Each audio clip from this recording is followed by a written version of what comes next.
Anyway, how are you guys doing collectively? Yeah. We are good. Cool. Neato. All right. I don't know. All right. So I'm gonna read some word things. Yeah. I think the first couple things are definitely poems, and then I'm gonna read some microfiction. That's what yeah. I used to call them word things, but then I discovered microfiction as a thing. So anyway, so this first one I just got out of I shouldn't talk too much about myself, I guess, this portion, but I just got out of like a second level poetry class, and I made a little chapbook I have with me, not very many, but this piece is about some things I learned about poetry, so it's called Poem Facts. Poem Facts. Poem fact number 1. This is the number 1 poem fact. Poem fact number 9. Most poems have words. Poem fact number 22. Did you know the average poem has more I's than W's? Now you know. Poem fact number 11. Poem fact number 12. Poem fact number 14. These last two make more sense with the music, but I didn't bring music. I don't even have music this part, actually. Poem fact number 6. There's never a bad time to start poetry. Some exceptions do apply, though. Poem fact number 100. In poetry, you can say what you want. Poem fact number 100. In poetry, you can lie. Poem fact number 100. Poetry is sharing a look with a classmate across the room, like you both know what's up. Or they think you know what's up, and really you have no fucking clue. Poetry is walking a lover to work in the morning before your first cup of coffee, and you're walking home alone now, and it's raining. Light enough that you don't need an umbrella. Heavy enough that you can't pull out your phone to text. So for the next 20 minutes, you walk home alone, with yourself, with your thoughts. Poetry is going to an open mic alone. Poetry is the 9 to 5, or the 6 to 2, or some other shift you have. Poetry is the moon and the sky and love and heartbreak and the things in between you collect along the way. Poetry is feeling feelings, feeling all the feelings, even the hurt ones and the sad ones, because you're allowed to feel sad. Poetry is all this to me, and to you it may be none of this. Poem fact number 1. Poetry is magic.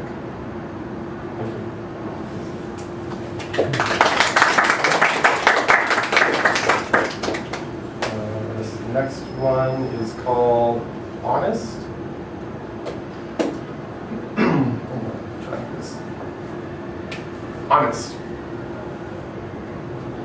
Are you a demon, constructed of fears and ifs? Or the broken soul of a child, never given the chance to grow, as the model stood in your place? I think you're both. I think you're scary. I think you're scared.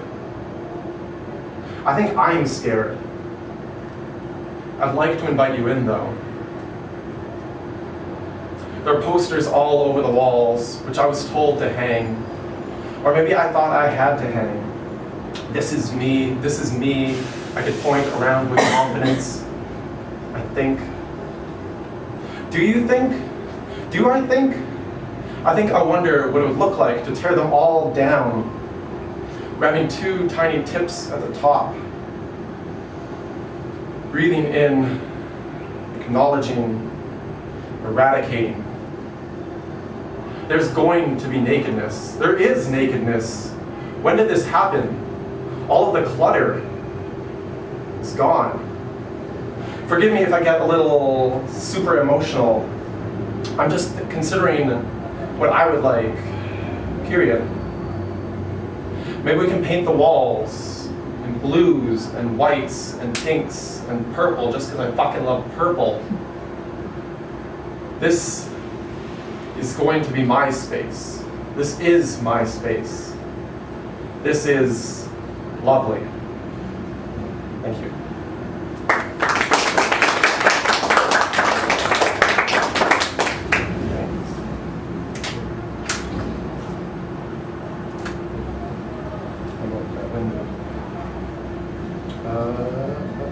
Okay, I'm gonna start with some microfiction now. So this one is called Nowhere in the City to Bury an Alien. At 2 in the morning, my friend asked me why I needed to borrow her car so late. I told her that there's really nowhere in the city to bury an alien. All she said to me was, "What?" An alien arrived at my back door, I tell her. I mean, I didn't confirm it was an alien, but it still wasn't a human, you know? So I killed it. It's just easier that way. No one needs to know about aliens. As soon as you come pick me up, we can bury the body. Thank you. The next one is called, okay, I'm going to try and do this one. The next one is called A Lot Can Be Said of a Person's Beverage Choice. It's true. Yeah, so, a lot can be said of a person's beverage choice. They cheers. One with a honey brown beer in a glass. The other with a fruity tea in a plastic to-go cup. Just a moment ago, the one with the fruity tea held and sipped from the honey brown beer. Okay, I'm going to phone for this one. Sorry. This one I'm going to call. Am I doing okay for time? Yeah, you got like maybe 4 or 5 minutes? Yeah. Okay, this one's a little bit longer, still microfiction. So this one's called Soup to Fix Anything. Don't they say that a nice warm soup can fix just about anything? Last night, Tara and I got into a fight. A stupid fight over how I don't really walk around homeless people on the street, but rather walk over their hat or container of change. I would like to argue that this isn't true. This stupid fight expanded how I don't really care about others, or even myself. It doesn't really make sense. How could I not care about myself? It was a stupid fight, it was late, we were both tired. We haven't talked all day, so I thought I would make her soup. I looked up, tasty soup for after a fight, ignored the cancer-related links, and found a feel-better tomato rice soup. Before leaving my house, I wrapped up the garbage bag in the kitchen as I had filled it when I made the soup. I packed the soup with 2 slices of bread. Tara's place is only a 20-minute walk. I sent her a text message saying I am sorry about how things ended last night and that I'll be dropping a gift off to show her what she means to me. I put the bag into my backpack. Walking up to the back, I throw the garbage into the bin. Tara had sent me a text while I had been walking to her place, saying okay, with a cute emoji, if nothing else. I arrive at her place feeling it would be best just to drop off the bag, give her some space. Maybe let this good gesture sink in. She'll call me and thank me, and we can move on from whatever stupid fight we had. Stupid fights about stupid things are just stupid. So I set the bag on her porch. I'll wait until I'm a few minutes away to text her that a tasty homemade tomato rice soup is on her porch. I'm about a minute away from home when I get a text from her. She asks if I think she is garbage and says I'm a cruel, sick person. I call her to clarify where this is coming from. She picks up the phone. She asks me why I left a bag of what looks like literal garbage at her door. I told her I dropped off soup, a tasty homemade tomato rice soup. She told me she did not get any soup, doesn't care at this point, and did not call her back. I'm at home now, on the steps in my backyard, eating somewhat tasty tomato rice soup from the garbage. Thanks. I think that's mostly what I planned to read. And I got like a few minutes left, maybe? Like maybe another minute. Oh. You guys want You got a short one? Sorry? You got a short one? I got some micros. Show. Okay. I like this one. Okay. Okay, this one is called Headphone Hiding on the Bus. Headphone hiding on the bus. I don't need to be listening to music for people on the bus to think I'm listening to music.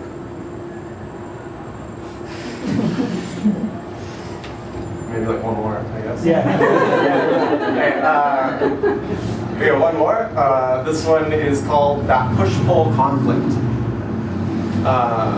Push-pull conflict.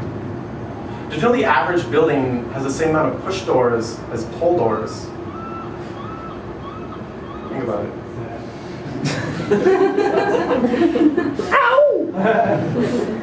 Yeah, I think that's maybe I'll end it there.